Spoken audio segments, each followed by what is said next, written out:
Ey iman getirelle diye Hudaý Taala. Sesiňizi Muhammed Resulullah'ın sesiniň üstüne galdyrmaň diýipdir. Sesiňizi kepläňizi Resulullah'ın sözüniň üstünden galmasyn. Resulullah'ın sesinden galmasyn. Resulullah'ın çağıraňyzy bir-biriňiz çağırşyňyz ýaly dakydany çağırmaň, edep bilen çağırın.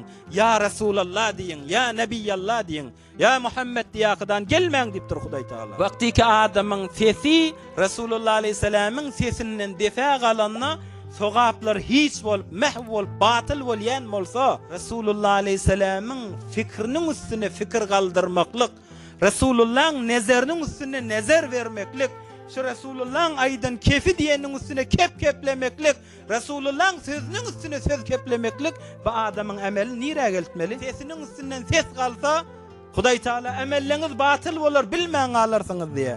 Ey ýaş dostlar, bir zatlar şu Resulullah aýtýar, Muhammed peýgamber aýtýar diýilende, ey bu zatlar näme wagt şeýrek bolsa da, nauzu billah diýmäne hiç jaýymyz ýok da. Ey şu gara gözüň ha, şu gara gözüň täbil berýän mutahassisy, bir zat bilýän nirşi diýakydany, sen gözüň täbil berýän, şoň peşeşkisiniň etegini ananakydany bir mutahassisy janyň ananýan, gara gözüň ananýan, ýatýan, näme diýip biz dinimizden şirem, Muhammed Resulullah ananmaly.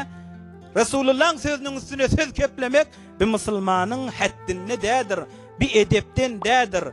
Ses Resulullah aleyhisselamyň mübarek sesine galanna emeliň batyl bolýan bolsa, ey ýaş dostlar, öz bäfidimize bolsa da, öz bäfidimize boljakka bolsa da, şu Resulullah aýtýar diýilse, nezer vermäni, sözünün üstüne söz keplemäni Müslüman hiç wagt etmez.